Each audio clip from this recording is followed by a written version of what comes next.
Number I don't know 10. where I am. Pacing and The gesturing GPS on the is just phone. drawing circles. Have you ever Are you noticed sure that the this is the moment right you answer a address? I phone never- call, No your idea legs where I am decide they right need to now. run a I just marathon keep inside walking your in living room? circles.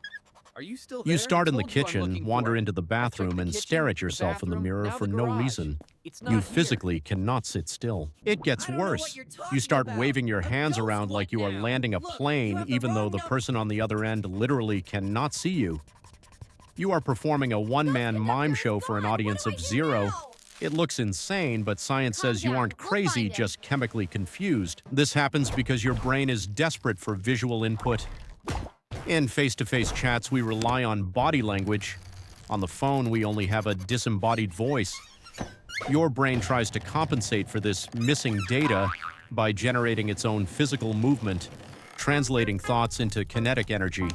There is also the cognitive loading theory. Ancient humans didn't solve problems while sitting in ergonomic chairs. They did it while hunting and moving. Your brain actually thinks better when your body is in motion. The pacing isn't a nervous tick. It is your engine revving up to process information. Here is the smoking gun. I can't just unplug Even it and people plug who it have been back in. blind since birth pace and gesture on the phone. They have never seen anyone else do it, yet they I do it told you, it's automatically. No, I It can't isn't a just learned unplug habit. It's It is a hardwired factory into setting the system, I hardwired keep into our telling you. operating system that links speech production directly to motor function. So the terms are next time you accepted. catch We yourself move doing forward in laps around your July as coffee planned. table while Send the talking to your contracts. mom, don't It's fight it. done. You are simply overclocking your consider it done. CPU. We're moving forward at Your full brain is speed on generating this. so much I'll have processing news. power that Tell it the leaks team we out into start your legs. immediately. We just Sitting closed the still is for largest deal people of the who aren't quarter. thinking hard enough. Number 9. Thought evaporation. We have all been there. You stand up with a crystal clear mission. I am going to the kitchen to get the keys. You walk with purpose. But the second you cross the threshold of the door, your brain performs a factory reset. You stand there looking at the fridge completely lobotomized. Scientists call this the doorway effect. Your brain treats doorways as event boundaries. It files away everything that happened in the previous room as old files to free up RAM for the new room. It is literally clearing your browser cache every time you change location. Some researchers think this is a primitive survival mechanism. If a caveman is running from a tiger and enters a new cave, he needs to instantly forget the chase and focus on scanning the new environment for bears. Dwelling on the past could get you killed in the present. But in modern life, it is just annoying. The harder you try to remember, the more the thought hides from you. Your brain is a supercomputer capable of calculating calculus, yet it can't hold on to the concept of sandwich for more than 10 seconds. The only way to fix it is to physically walk back into the previous room. The visual context acts as an anchor for the memory. It triggers a system restore, and suddenly the file is unzipped. Ah, yes, the keys. It is a humbling reminder that our consciousness is not a continuous stream, but a series of fragmented files dependent on where we are standing. You are not the master of your mind, your environment is. The doorway commands you to forget and you obey. Number 8. The stair miscalculation. You know that heart-stopping moment when you think there is one more step, but your foot just smashes into the floor. Or worse, you step into the void expecting floor and fall 3 inches. For a split second, you are convinced you are dying. This is a proprioceptive miscalculation. Your brain doesn't actually look at every step. That would be too slow. Instead, it builds a prediction model, a mental architectural blueprint of the stairs, and runs on autopilot. The glitch happens because your brain gets arrogant. It assumes it knows the layout perfectly, so it stops double-checking reality. It is usually when you are on familiar stairs that this happens. Complacency is the killer. That violent jolt of terror you feel, that is an ancient evolutionary alarm system. In the wild, a misstep meant falling out of a tree or off a cliff. Your brain shocks you with adrenaline to snap you back into paying attention mode. It is a betrayal by your own internal GPS. You have walked these stairs 1,000 times, and yet your brain decides today is the day to forget how legs work. It sends a panic signal designed for falling off a mountain just because you stepped on the carpet a little too hard. It serves as a stark reminder that no matter how evolved we become, we are still clumsy primates ruled by gravity. A slightly uneven piece of wood has the power to give you a near-death experience. Never trust the stairs. They are waiting for you to slip up. Number Here we see 7. subject number 7 The engaging in third-person ritual of narrator. sandwich construction. Suddenly, A for delicate no balance of reason, you ingredients start is clear narrating of your own condiment. life like you are the Then main we add the character in a greens and sad cheese documentary. before finally securing the top He reached for the Assembly peanut butter, begins. unaware that it was First, expired. a generous application It of is like you have a mustard tiny provides the Morgan essential Freeman base layer. living in your parietal Next, the lobe. vital- Scientists call this third-person self-talk. We don't do this during exciting moments. Nobody narrates sex or a car crash. We only do it during the most boring, mundane tasks possible. It is your brain trying to spice up the absolute dullness of your existence. Psychologically, switching from I to he or she creates emotional distance. It is a way for your brain to step back and regulate emotions. It turns your life into a story, making the chaos feel more structured and manageable. Sometimes the narrator gets sadistic. You look for your keys and the voice says, "Little did he know they were in his pocket the whole time." It creates a weird paradox where you are both the clueless protagonist and the all-knowing author simultaneously. It is essentially a coping mechanism for the crushing weight of boredom. If we can convince ourselves that washing dishes is part of a grand cinematic narrative, maybe it won't feel so much like wasting our finite time on this planet. We are all just walking around starring in low-budget movies that nobody is watching. But keep narrating, buddy. It is the only way to convince yourself that your life has a plot, even when it is just a series of random events. Number 6. The unsolicited internal soundtrack. You're at a funeral. It is solemn. Silence fills the room, and suddenly your brain decides to blast "Who Let the Dogs Out" at full volume. Scientists call this involuntary musical imagery, or earworms. About 98% of humans suffer from this. Your brain isn't picking songs you like. It picks simple, repetitive, fast-tempo melodies. It is a cognitive itch that your brain scratches by replaying the loop over and over again. Here is the fascinating part. Even people who have been deaf since birth get earworms. They don't hear the music, but they feel the rhythm, the vibration, and the visual performance of the song looping in their consciousness. It proves music is deeper than just audio. The more you try to stop it, the louder it gets. It is the ironic process theory. By actively trying to suppress the song, your brain has to constantly check, "Am I thinking about Baby Shark?" which ironically makes you think about Baby Shark. Sometimes your brain gets bored of one torture method and remixes 2 songs together. It is basically a screensaver for your mind, keeping the auditory cortex busy when it is afraid of the silence. There is no cure. You just have to wait for your internal DJ to get tired or pass the curse to someone else by humming it out loud. It is a virus of the mind, and the only vaccine is to listen to the song until you hate it even more. Number 5. The urge to mess up perfection. You see a smooth, untouched jar of peanut butter. You don't just want to eat it, you want to stab it. You see perfect snow, you want to ruin it.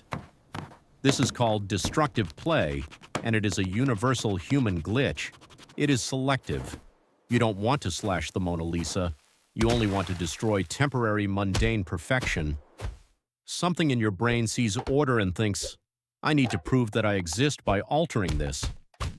It is a way of leaving your mark on the world. Evolutionarily, perfection is suspicious. In nature, a perfectly still pond might hide a crocodile. An untouched patch of leaves might be a pit trap. Our ancestors survived by disrupting these too perfect scenarios to check for danger. We are hardwired to be wary of sterility. By messing it up, we claim ownership of the environment. Plus, let's be honest, the tactile sensation of breaking a perfect surface is just incredibly satisfying to our primate brains. It is a tiny act of rebellion against the order of the universe. The universe wants entropy, and for once we are happy to help it along. We are agents of chaos disguised as civilized people, so go ahead, stomp on that snow, poke that peanut butter, write your name in the wet cement. It is your primal duty to remind the universe that you are here, you have hands, and you are not afraid to ruin a perfectly good surface just to feel something. Number 4. The mental reset headshake. You are having a good day and suddenly your brain replays that embarrassing thing you said to your crush 10 years ago. Immediately you jerk your head to the side like you are having a seizure. You are trying to physically shake the thought out of your skull. This isn't learned behavior. Babies do it when they taste something sour. Blind people do it despite never seeing anyone else do it.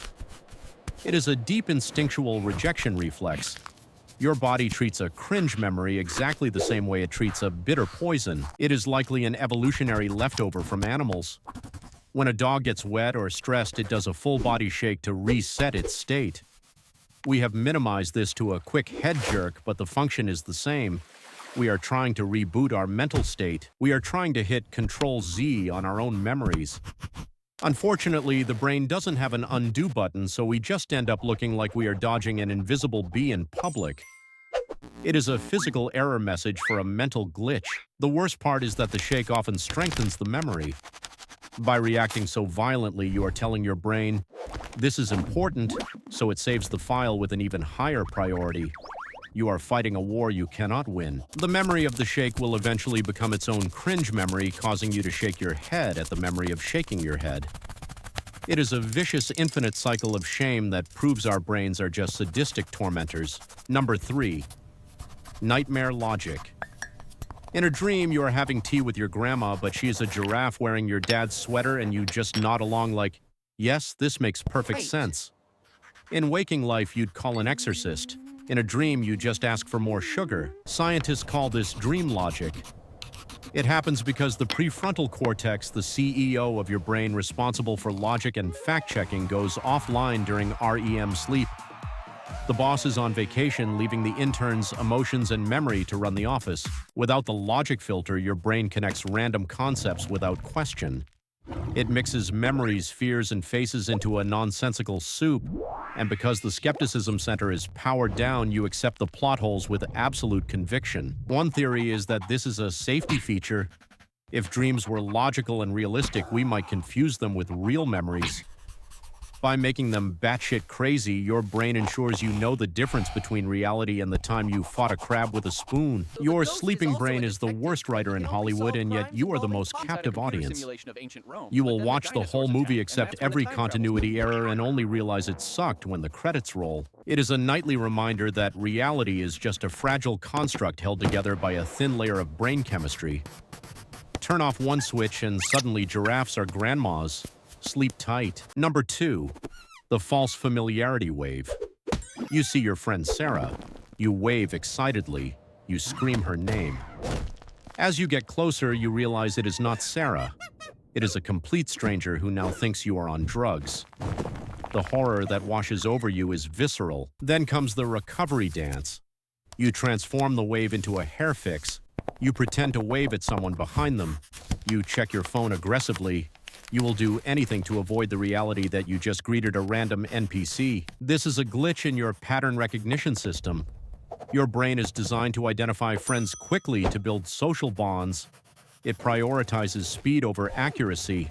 It is better to accidentally wave at a stranger than to ignore an ally and get kicked out of the tribe.